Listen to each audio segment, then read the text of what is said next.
Olá pessoal, aqui quem fala é o professor Vinícius.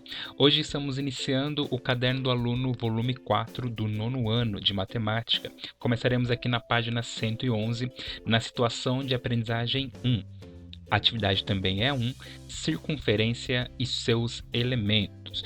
1.1, Mariana pesquisou os elementos da circunferência e enviou para Carlos.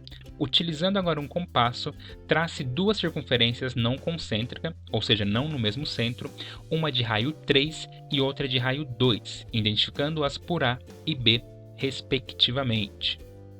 Então, no item A, com uma régua, trace na circunferência A os segmentos de reta citados por Mariana. Então, aqui é a circunferência A, né? O raio é 3. Nós vamos ver os elementos citados por Mariana, né? O CO, o segmento CO, é o raio, porque sai do centro e encosta a extremidade. O segmento DE é o diâmetro, porque ele passa pelo centro encostando em cada extremidade. E o segmento FG é uma corda, porque liga dois pontos quaisquer da circunferência. No item B, utilizando uma régua, meça na circunferência A o diâmetro e o raio. Qual é a relação entre as medidas desse segmento? Se você realizar a medida, você vai perceber que o diâmetro sempre vai ser o dobro do raio. E o contrário, o raio é metade do diâmetro. Item C, trace na circunferência B duas cordas vermelhas que se cruzam em um ponto P, em seguida trace outras duas na cor verde, se cruzando em um ponto R. Então aqui, mais ou menos o desenho, né? Dois segmentos no ponto P, dois segmentos aqui em verde no ponto R. Meça os segmentos na reta formado pelas cordas da circunferência B. É possível estabelecer uma relação entre essas medidas? Se sim, descubra essa relação. Quando duas cordas se cruzam em um ponto, os segmentos determinados por uma sobre a outra, elas são proporcionais. Nas cordas vermelhas aqui, ó, se eu pegar o segmento JP multiplicado por PK, vai ser proporcional a HP, que multiplica aqui o PI, né? Eu tenho uma proporção nisso. Então, nas cordas verdes, a mesma coisa. Então, essa igualdade é conhecida como relação entre as cordas. Na atividade 1.2, calcule a medida x. Nós vamos aplicar o que nós acabamos de aprender. Aqui no item A, eu tenho o segmento AB e o segmento CD. Então, eu consigo fazer essa proporção aqui, ó. 3 vezes x vai ser o mesmo que 6 vezes 4. 6 vezes 4, 24. Dividido por 3, o x ele vale 8. No item B, a mesma coisa, eu vou pegar 2x aqui, multiplicar por x, isso vai ficar 2x ao quadrado, 9 vezes 8, 72, dividido por 2, isso dá 36. Operação contrária à potência é a raiz, como a potência é 2, raiz quadrada de 36, x vai ser 6. Agora aqui na página 112, na atividade 1.3, ao lado de cada circunferência C1, C2 e C3, de raios 0,8, 1.2 e 1.5, respectivamente, né? Foi traçado um segmento que representa a medida do contorno de cada circunferência, né? Você pode ver aqui as circunferências, aqui é o contorno de cada uma. Item A. Divida a medida do comprimento de cada circunferência pela medida do seu diâmetro. Quais foram os resultados? O que nós podemos afirmar ao compará-los? Se você pegar cada comprimento e dividir pelo seu diâmetro, podemos observar aqui, ó, nas três circunferências, mesmo que o comprimento e o diâmetro sejam distintos, sempre vai dar aproximadamente 3,14.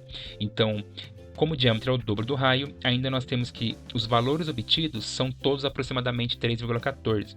Assim, o comprimento da circunferência pode ser obtido pela razão ou a divisão entre o comprimento de uma circunferência e a medida do seu diâmetro. Para esse valor aproximado, 3,14, nós indicamos por uma letra grega chamada π, essa letra aqui, ó. No item B, escreva a expressão que permite calcular a medida do comprimento para qualquer circunferência. Nós vamos fazer aqui uma expressão, uma fórmula do que nós acabamos de aprender.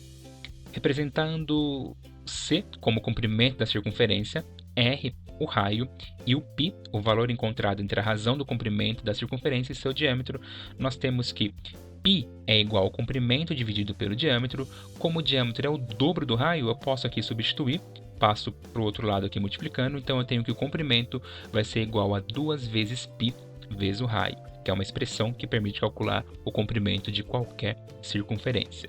C igual a 2πr. Questão 1.4. Calcule a medida do comprimento de uma circunferência de 3,5 centímetros de raio. Então, eu vou pegar a fórmula que nós acabamos de ver. No lugar do R, eu vou colocar 3,5. O π vale aproximadamente 3,14. Multiplico tudo por 2. Isso vai dar 21,98 centímetros aproximadamente. 1.5. Uma circunferência ela mede 62,80 centímetros de comprimento. Determine a medida de seu raio. Temos a fórmula. Nós vamos fazer aqui a substituição, né? No lugar do C, no lugar do comprimento, eu vou colocar 62,8 igual a 2πr. Jogo o 2π dividindo. 2 vezes 3,14. 62,80 dividido por 6,28. Isso vai dar aproximadamente 10 centímetros. Agora, na questão 1.6, o raio da roda de uma bicicleta mede 35 centímetros. Que distância percorre essa roda ao dar uma volta completa? Então, nós temos o 2πr, nós vamos substituir aqui por 35 no lugar do raio, multiplicar por 2 vezes 3,14, que é o valor do π, isso vai dar aproximadamente 219,8 centímetros. Na atividade 2, circunferência, arcos e ângulos. Você pode utilizar um compasso, né, traçar uma circunferência de qualquer raio, marque 2 pontos sobre essa circunferência. Esses pontos a dividem em 2 partes denominadas arcos de circunferência. Indique no seu desenho esses arcos da circunferência, pintando-os de cores diferentes. Aqui é apenas um exemplo, tá? Fiz aqui uma circunferência, chamei aqui de A e B, um arco em azul e outro em vermelho, são os arcos da circunferência. Na página 113, na atividade 2.2, se você tiver um transferidor em casa, né, trace um ângulo de 60 graus a partir do segmento OA no sentido anti-horário. Daí no item A, qual é a medida do outro ângulo? Então, a circunferência ficaria assim, ó. Aqui é 60 graus, aqui o que sobrou, 300 graus. Então, se aqui é 60, a medida do outro ângulo tem que ser 300 graus. No item B, em quantos arcos a circunferência ficou dividida? Ela ficou dividida em 2 arcos. Qual é a relação entre esses ângulos? Os 2 ângulos possuem o mesmo vértice que está no centro da circunferência. Cada arco corresponde a um ângulo denominado ângulo central. Bom, pessoal, terminamos aqui a nossa primeira aula do volume 4. Espero que tenham entendido. Fizemos a atividade 1 e 2. Continue ligado no canal, continue sempre estudando. Até mais, pessoal, e tchau!